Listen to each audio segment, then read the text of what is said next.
రాజకీయాల్లో మరోసారి మాటల యుద్ధం వేడెక్కింది. ఎమ్మెల్యే గౌతు శిరీష వ్యాఖ్యలకు కౌంటర్ గా వైఎస్ఆర్సీపీ నేతలు ఫైర్ అయ్యారు. పలాస వైఎస్ఆర్సీపీ కార్యాలయం ప్రగతి భవన్ లో నిర్వహించిన మీడియా సమావేశంలో నేతలు మాట్లాడుతూ మాజీ మంత్రి సీదిరి అప్పలరాజు పలాసకు ఎన్నో అభివృద్ధి పనులు చేశారని తెలిపారు. ప్రస్తుత ఎమ్మెల్యే పలాసకు ఏం చేశారో సీదిరిని విమర్శించే ముందు గౌతు శిరీష గారు మీరు ఆత్మ పరిశీలన చేసుకోవాలని బమ్మిడి దుర్యోధన సూచించారు. ప్రింట్ అండ్ ఎలక్ట్రానిక్ మీడియా అందరికి కూడా నా యొక్క నమస్కారములు.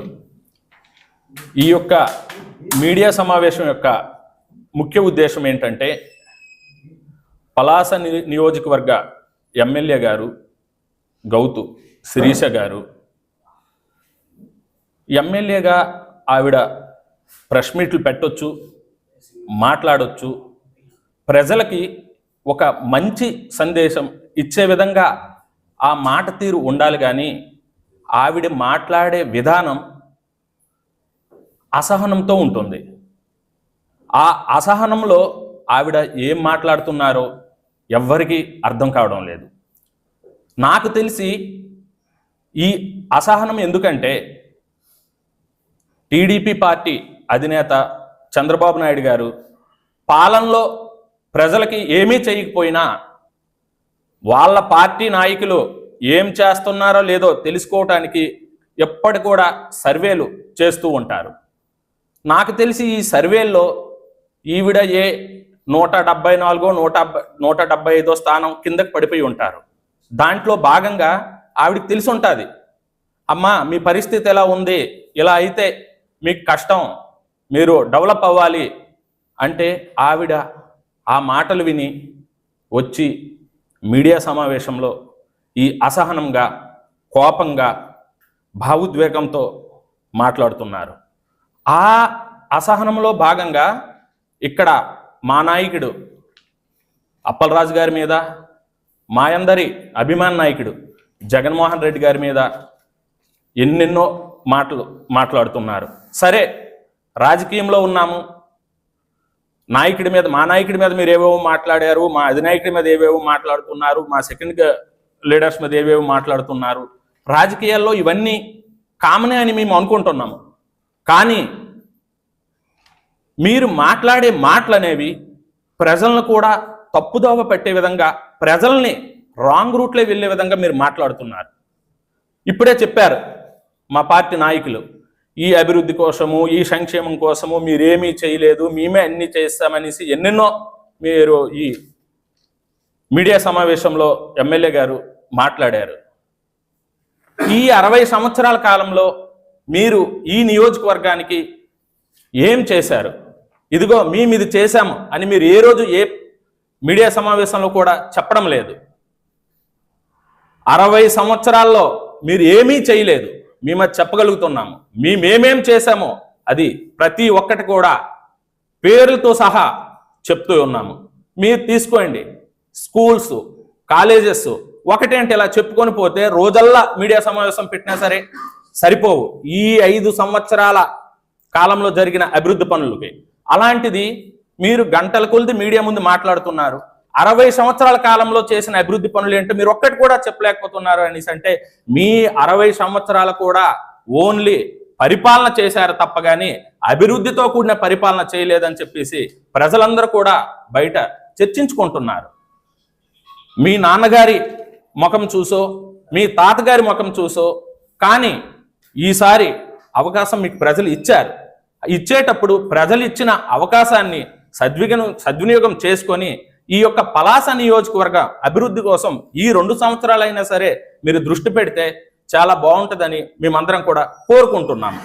రెండోది ఇంకొక విషయం, ఇక్కడ కేంద్రీయ విశ్వవిద్యాలయం తెచ్చేసాం, స్కూల్ పెట్టేశాం, అడ్మిషన్స్ అయిపోతున్నాయి, అభివృద్ధి జరిగిపోయిందని చెప్పి మీరు ఎన్నెన్నో చెప్తున్నారు. 2019-2024 మధ్యకాలంలో మాజీ ముఖ్యమంత్రి వర్యులు జగన్మోహన్ రెడ్డి గారు రాష్ట్రమంతా కూడా నాడు నేడు కార్యక్రమంలో భాగంగా ప్రతి ఒక్క స్కూల్స్ని, కాలేజెస్ను ప్రైవేట్ స్కూళ్ళకి సమానంగా పోటీ పడేలా అభివృద్ధి చేసి వాటిలో ఈ ఇంగ్లీష్ మీడియం సిలబస్ని, సిబిఎస్ సిలబస్ని తీసుకొచ్చే విధంగా ప్రణాళికలు రూపొందించారు. వాటిని మొదలుపెట్టే కాలంలో కొన్ని అవాంతరాల వలన అవి అప్పుడు జరగలేకపోయాయి.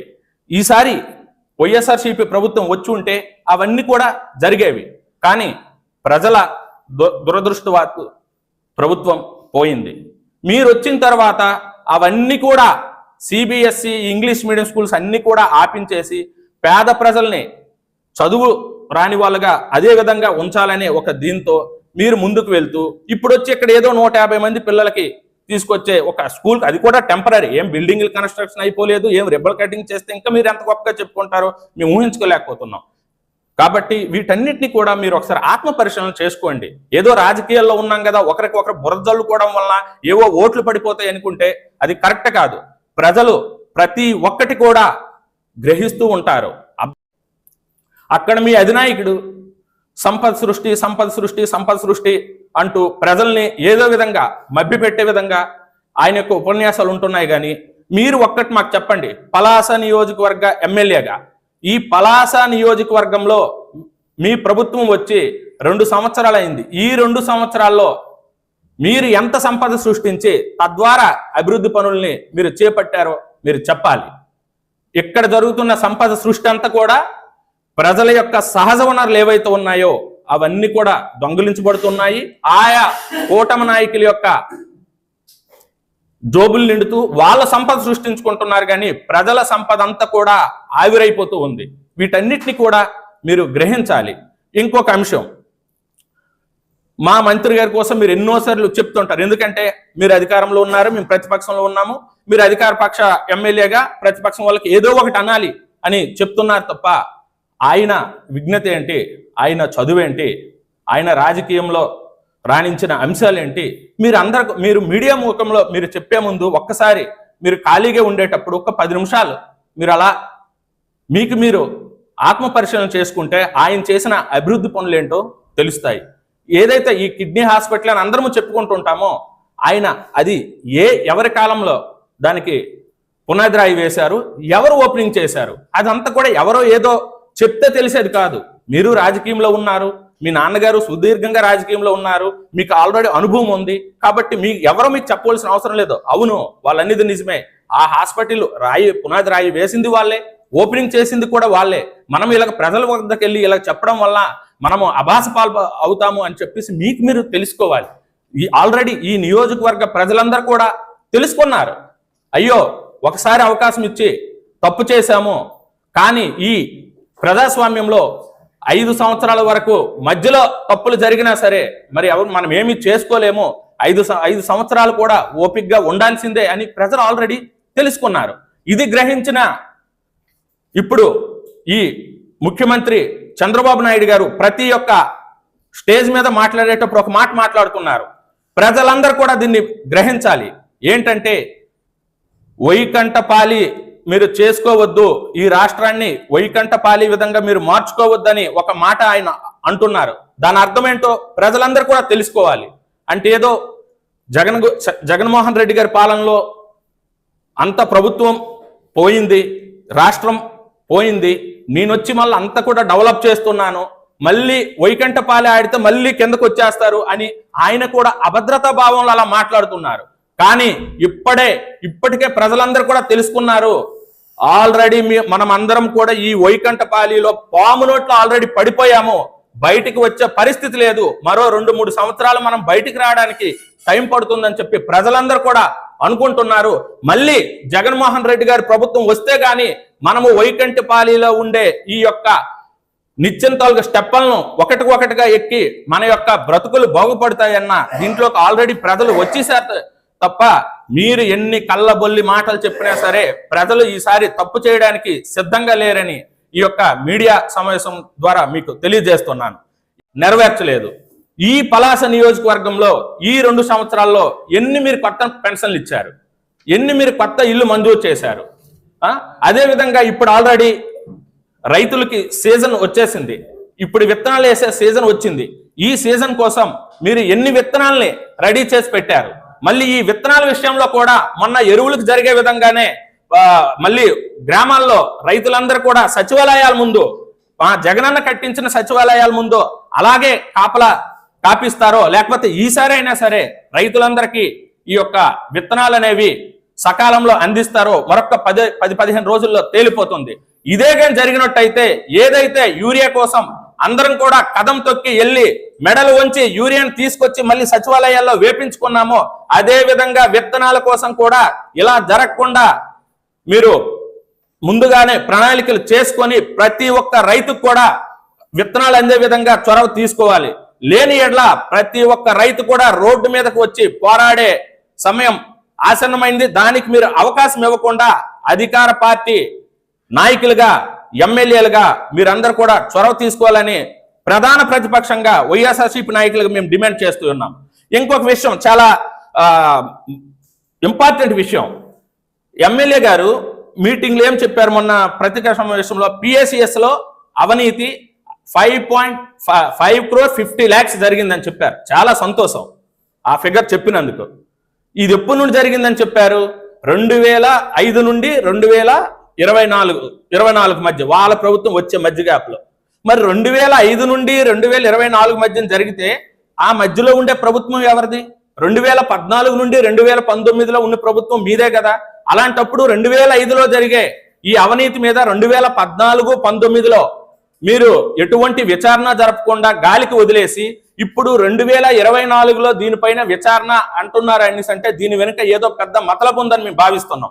ఆ మతలబు ఏంటంటే, కొంతమంది నాయకులు ఎలక్షన్స్ లో ఈ వైఎస్ఆర్సీపీ పార్టీలో ఉండే వాళ్ళే బయట పార్టీలకి వెళ్ళిపోయి వాళ్ళు ఏ పార్టీలో ఉందో వాళ్ళకి తెలియదు, మీకు తెలియదు. కానీ ఏదో దేనికో కొంత ఆశపడి మీకు మొన్న 2024 ఎలక్షన్స్ లో మీకు ఓట్లు వేశారు.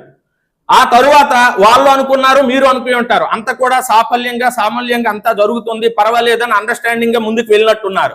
మళ్ళీ మీ యొక్క అండర్స్టాండింగ్ లో ఇప్పుడు ఎక్కడో ఇబ్బంది వచ్చిన తర్వాత వాళ్ళ మీద ఉన్న కోపాన్ని మీరు ఈ రకంగా ఈ పిఎస్సిఎస్ లో అవినీతి జరిగిందనేసి బయటికి తీసుకొచ్చి ఇది వైసీపీని మీద నెట్టడం ఇది సరికాదు. ఏదైనా మీ మధ్యన ఉన్న ప్రాబ్లమ్స్ ఏవైనా ఉంటే మీరు చూసుకోవాలి తప్ప దీన్ని ఒక పార్టీకి రుద్దుతున్నారంటే దీన్ని కరెక్ట్ మీకు చెప్తున్నాం. 2005లో జరిగి 2005 నుండి 2020 అనేటప్పటికి 2014-19లో మీరే అధికారంలో ఉన్నారు. కాబట్టి వీటన్నిటిని కూడా ప్రజలు గమనిస్తున్నారు. ప్రజలు ఏమీ తెలివి తక్కువ వాళ్ళు కాదు, అందరికంటే తెలివైన వాళ్ళు ప్రజలు. కాబట్టి ప్రజలు కర్ర కాతి వాల్చపెట్టడానికి సిద్ధంగా ఉన్నారు. ఇప్పటికే గ్రామాల్లో ఏమి చేయకుండా నాయకులు, టీడీపీ నాయకులు వెళ్తే పేడ నీళ్లు చల్లడానికి కూడా ప్రజలందరూ సిద్ధంగా ఉన్నారు. ప్రజలందరూ కూడా గొగ్గోలు పెడుతున్నారు. వాళ్ళకి ఏ అభివృద్ధి, ఏ సంక్షేమము ఏమీ లేదు. కాబట్టి ఇప్పటికైనా సరే ప్రజలు ఏదైతే మీకు ఓట్లేసి గెలిపించారో ఆ యొక్క గెలుపుని ప్రజల అభివృద్ధి కోసం మీరు ఇచ్చేయాలి తప్ప ప్రతిపక్ష నాయకుల మీద దాడులకు గానో, ప్రతిపక్ష నాయకుల మీద అపహేళన చేస్తూ మాటలకు గానో, ఏదో మాకు అధికారం ఉందని చెప్పేసి ఇష్టం వచ్చినట్టు చేయడానికో కాదు. అధికారం వస్తుంటాయి, పోతూ ఉంటాయి, కానీ చేసిన అభివృద్ధి ఒక్కటే అలా ప్రజల మనసులో ఉంటుంది. కాబట్టి వీటన్నిటిని గ్రహించి మేమడిగిన ప్రతి ప్రశ్నకి కూడా ప్రతి కూటమి నాయకుడు కూడా జవాబు చెప్పి నియోజకవర్గంలో పర్యటించాలి.